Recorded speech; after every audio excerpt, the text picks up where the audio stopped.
മലയാളത്തിലെ എക്കാലത്തെയും മികച്ച രാഷ്ട്രീയ ആക്ഷേപഹാസ്യ ചിത്രമാണ് സന്ദേശം. അതിൽ ഒരു ഡയലോഗുണ്ട്, പോളണ്ടിനെ കുറിച്ച് ഒരക്ഷരം മിണ്ടരുത്. പോളണ്ട് എന്താ തൻ്റെ തറവാട്ട് സ്വത്താണോ? പോളണ്ടിനെ കുറിച്ച് മിണ്ടിയാൽ നിന്നെ ഞാൻ തീർക്കും.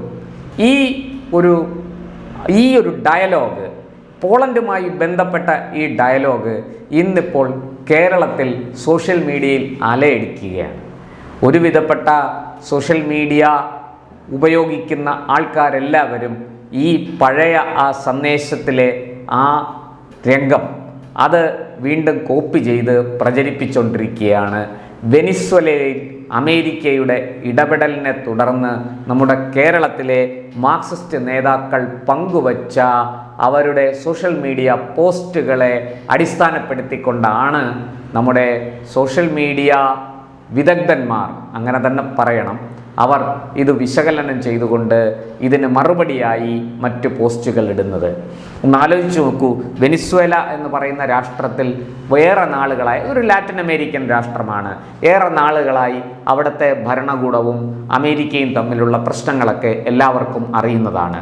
അമേരിക്കൻ സൈന്യം അവിടെ കയറുകയും വെനിസ്വേലയിലെ ഇപ്പോഴത്തെ പ്രസിഡന്റിനെ ഭാര്യയെയും, അതായത് നിക്കോളാസ് മഡ്യൂറോ അദ്ദേഹത്തിൻ്റെ ഭാര്യ എന്നിവരെ ബന്ദികളാക്കി അവരെ തടവറയിലേക്ക് മാറ്റി തങ്ങളാണ് ലോകത്തിലെ ഏറ്റവും വലിയ അധിനിവേശ ശക്തികളെന്ന് ഒരിക്കൽ കൂടി അമേരിക്ക തെളിയിച്ചിരിക്കുകയാണ്. എന്നാൽ ഇതിലേറ്റവും കൂടുതൽ സങ്കടപ്പെടുന്നതും കുരു പൊട്ടുന്നതും ഇങ്ങ് കേരളത്തിലെ മാർക്സിസ്റ്റ് നേതാക്കൾക്കാണ്.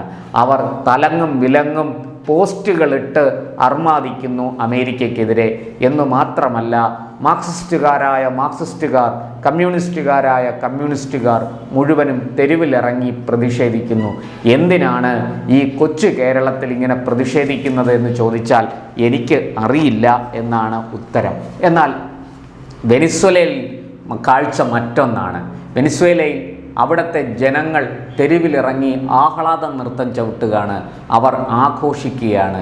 ഒരു കിരാത ഭരണത്തിൽ നിന്ന് തങ്ങൾ രക്ഷപ്പെട്ടു എന്ന മട്ടിലാണ് അവിടുത്തെ ജനത ഇത് ആഘോഷിക്കുന്നത്. എന്നാൽ കേരളത്തിലെ മാർക്സിസ്റ്റ് നേതൃത്വം, പ്രത്യേകിച്ചും CPIM-ന്റെ നേതാക്കൾ, യുവജന നേതാക്കൾ, DYFI നേതാക്കൾ ഒക്കെ ഈ വിഷയത്തെ ഉയർത്തിപ്പിടിച്ച് അമേരിക്കയുടെ അധിനിവേശം മുട്ടുമടക്കില്ല ഇതിൻ്റെ മുന്നിൽ എന്നൊക്കെ പറഞ്ഞാണ് അവർ പോസ്റ്റുകളിട്ട്, സോഷ്യൽ മീഡിയയിൽ പോസ്റ്റുകളിട്ടും തെരുവിലിറങ്ങി മുദ്രാവാക്യം വിളിച്ചും ഇതിനെതിരെ പ്രതിഷേധിക്കുന്നത്. ചില വാക്കുകൾ, ചില കാര്യങ്ങൾ ഞാൻ സോഷ്യൽ മീഡിയയിൽ വന്നത് ഇവിടെ വായിക്കാം. ഈ നേതാക്കളെല്ലാം ഏതാണ്ട് ഒരേ ഭാഷയിലാണ് പറഞ്ഞിരിക്കുന്നത്. അതുകൊണ്ട് തന്നെ ഇത് ഏതോ ഒരു കേന്ദ്രത്തിൽ നിന്ന് നിർമ്മിച്ച ശേഷം വിവിധ നേതാക്കൾ ഇതിനെ പങ്കുവയ്ക്കുന്നതാണ്, അവരവരുടെ സ്വന്തം പോസ്റ്റുകളാക്കി മാറ്റി പങ്കുവയ്ക്കുന്നതാണ് എന്ന് നമുക്ക് മനസ്സിലാക്കാവുന്നതേ ഉള്ളൂ.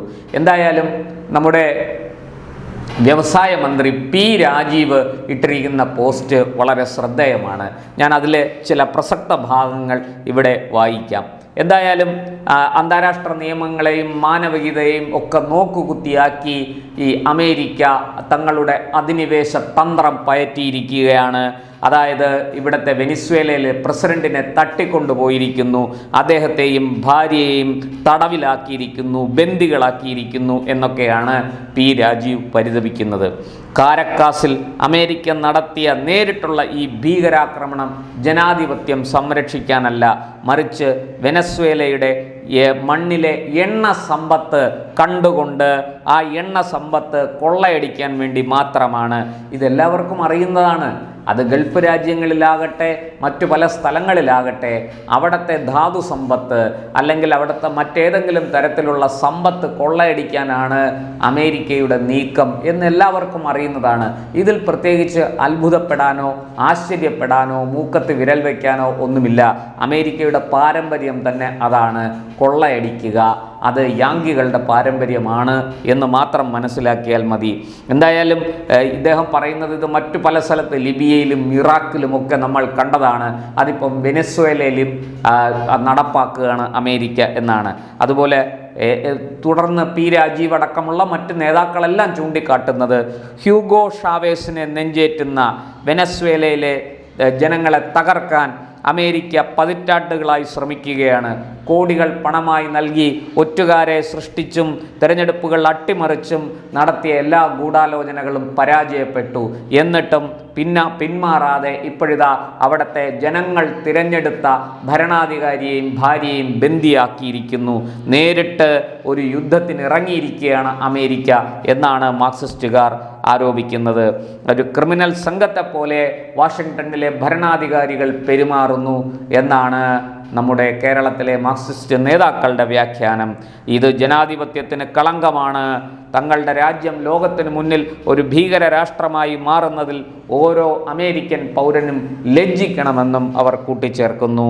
എന്തായാലും ഈ സൈമൺ ബോളിവറിൻ്റെയും ഷാവേസിൻ്റെയും പിൻഗാമികൾ ഈ ആയുധബലത്തിന് മുന്നിൽ മുട്ടുമടക്കില്ല എന്ന ഒരു ചരിത്രവും അവർ നമ്മളെ ഓർമ്മിപ്പിക്കുന്നുണ്ട്. പക്ഷേ ഇതിനകത്തൊക്കെ എനിക്ക് ചോദിക്കാനുള്ളൊരു ചോദ്യം, ഇങ്ങനെയൊക്കെ ആണെങ്കിൽ ഈ വെനസ്വേലയിലെ ജനങ്ങൾ എന്തിനാണ് തെരുവിലിറങ്ങി ആഹ്ലാദ നൃത്തം ചവിട്ടുന്നത്? എന്തുകൊണ്ട് ഈ മഡ്യൂറോയെ തട്ടിക്കൊണ്ടുപോയ അമേരിക്കയുടെ നടപടിക്കെതിരെ അവർ രാജ്യമെങ്ങും പ്രതിഷേധം ഉയർത്തുന്നില്ല? മറിച്ച് വലിയ വലിയ ആഹ്ലാദ തിമിർപ്പിലാണ് അവിടുത്തെ ജനത. അവർ രാപകൽ ഭേദമന്യേ ആഘോഷത്തിലാണ്.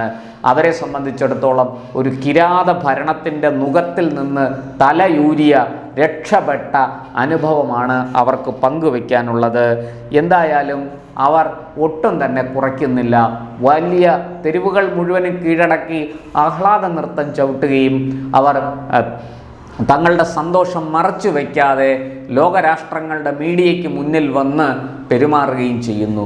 പക്ഷേ ഈ കേരളത്തിലെ മന്ത്രിമാർക്കും മാർക്സിസ്റ്റ് നേതാക്കൾക്കും ഇടതുപക്ഷക്കാർക്കും മാത്രമേ ഈ വിഷയത്തിൽ ദുഃഖമുള്ളൂ. മറ്റൊരു കാര്യം, കഴിഞ്ഞ ദിവസം ഈ പറഞ്ഞതുപോലെ ശരിയാണ്, അമേരിക്ക ചെയ്തത് തെറ്റ് തന്നെയാണ്, ഒരു സംശയവുമില്ല. വെനസ്വേല എന്ന രാജ്യത്തിൻ്റെ പരമാധികാരത്തിൽ കടന്നു കയറാൻ അമേരിക്കയ്ക്കല്ല ഒരു രാഷ്ട്രത്തിനും അനുവാദമില്ല, അത് ചെയ്യാനും പാടില്ല, അതിനുള്ള അധികാരമില്ല. അവിടെ നടക്കുന്ന മറ്റു വിഷയങ്ങളൊക്കെ വേറെ. അവിടുത്തെ ഭരണാധികാരി ഏകാധിപതിയാണെങ്കിൽ അത് അവിടുത്തെ ജനങ്ങൾ അതിനെതിരെ പ്രക്ഷോഭം നടത്തും, പ്രതിഷേധിക്കും. ആ രാജ്യത്തെ വലിയ ജനകീയ കൂട്ടായ്മകൾ ഉണ്ടാക്കി സർക്കാരിനെതിരെ ഒരു തുറന്ന പ്രക്ഷോഭത്തിലേക്ക് പോകും, ആ സർക്കാരിനെ താഴെ ഇറക്കും.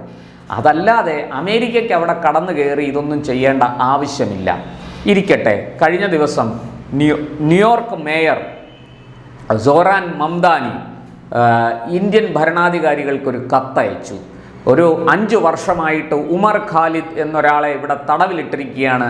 അയാളുടെ മനുഷ്യാവകാശങ്ങളെല്ലാം ലംഘിച്ചിരിക്കുന്നു, അയാളെ എത്രയും പെട്ടെന്ന് മോചിപ്പിക്കണം എന്നാണ് സോഹറാൻ മംദാനിയുടെ ആ കത്തിൽ പറഞ്ഞിരിക്കുന്നത്, ആവശ്യപ്പെട്ടിരിക്കുന്നത്. എന്തേ ഈ മാർക്സിസ്റ്റ് നേതാക്കളൊന്നും മിണ്ടിയില്ലല്ലോ? ഇവിടുത്തെ ഉമർ ഖാലിദിൻ്റെ കാര്യം നോക്കാൻ ഞങ്ങളിവിടെ ഉണ്ട്, ഞങ്ങൾക്കറിയാം, ഇവിടെ നീതിപീഠമുണ്ട്, ഞങ്ങൾ കേസ് നടത്തിക്കൊള്ളാം, നിങ്ങളുടെ തിട്ടൂരം ആവശ്യമില്ല, നിങ്ങളുടെ ഉപദേശം ആവശ്യമില്ല, നിങ്ങൾ താക്കീതുമായിട്ട് ഇങ്ങോട്ട് വരരുത് എന്ന് ഈ സോഹ്റാൻ മമദാനി എന്ന ന്യൂയോർക്കിൻ്റെ പകൽ സഖാവും രാത്രി സുഡാപ്പിയുമായ മേയറോട് എന്തേ ഈ ഇടതുപക്ഷ നേതാക്കൾ ആരും പറഞ്ഞില്ല? അവരുടെ നാവ് ഇറങ്ങിപ്പോയോ? ഇത് ഇന്ത്യയുടെ പരമാധികാരത്തിന് നേരെയുള്ള ഒരു വെല്ലുവിളിയല്ലേ? അഭിപ്രായ സ്വാതന്ത്ര്യമാണോ ഇത്? ഇന്ത്യയ്ക്കുള്ളിൽ ഇന്ത്യയുടെ ആഭ്യന്തര വിഷയത്തിൽ ഇടപെടാൻ ഇവർക്ക് എന്ത് കാര്യം? ഈ അമേരിക്കയിലെ കൊടിച്ചിപ്പട്ടികൾ എന്തിനാണ് ഇന്ത്യയെ വിരട്ടാൻ വരുന്നത് എന്ന് ചോദിക്കാനുള്ള ധൈര്യം എന്തുകൊണ്ട് ഇവിടുത്തെ ഇടതുപക്ഷത്തിന് ഇല്ലാതെ പോയി? അതേസമയം വെനസ്വേലയിൽ ഒരു കാറ്റ് വീശിയാൽ ഉടനെ പ്രതികരിക്കും. സഖാവ് പിണറായി വിജയൻ തൊട്ട് ഇങ്ങറ്റത്തെ നമ്മുടെ ബ്രാഞ്ച് കമ്മിറ്റിയിലെ സെക്രട്ടറി വരെ ഘോരം 4 കൂടിയ കവലകളിൽ മൈക്ക് കെട്ടിവെച്ച് ശബ്ദമലിനീകരണം നടത്തി പ്രസംഗിക്കും. അവർക്ക് അതിനൊരു മടിയുമില്ല. എന്നാൽ ഇന്ത്യക്ക് നേരെ ഒരു വെല്ലുവിളി ഉയരുമ്പോൾ, ഇന്ത്യയെ ആരെങ്കിലും ആക്രമിക്കുമ്പോൾ, ഇന്ത്യയെ അപമാനിക്കുമ്പോൾ അവിടെ കയ്യും കെട്ടി നോക്കി നിൽക്കും. അവർക്ക് ഒരു വിഷമവുമില്ല. ഇവർ ഈ രാജ്യത്ത് തന്നെ ജനിച്ചവരാണോ, ഇവിടെ വളർന്നവരാണോ, ഈ മണ്ണിൽ ജീവിക്കുന്നവരാണോ എന്നൊക്കെ നമുക്ക് സംശയം തോന്നും. എന്തായാലും വെനസ്വേലയിലെ കാര്യം വളരെ ദയനീയമാണ്. അത് ഈ പറഞ്ഞതുപോലെ അമേരിക്കയുടെ ഇടപെടൽ അവിടെ ഗുണം ചെയ്യുമോ ദോഷം ചെയ്യുമോ എന്നൊക്കെ വരും കാലങ്ങളിൽ നമുക്ക് അറിയാൻ സാധിക്കും. പക്ഷേ ഒരു കാര്യം സത്യമാണ്, ഇവിടെ ചിലർ നെഞ്ചുപൊട്ടി കരയുമ്പോൾ, നെഞ്ചത്തടിച്ച് തലതല്ലി കരയുമ്പോൾ അങ്ങ് വെനസ്വേലയിലെ ജനങ്ങൾ ആഹ്ലാദ നൃത്തം ചവിട്ടുകയാണ്, ആഘോഷിക്കുകയാണ് തങ്ങൾക്ക് സ്വാതന്ത്ര്യം കിട്ടി എന്ന് പ്രഖ്യാപിച്ചുകൊണ്ട്.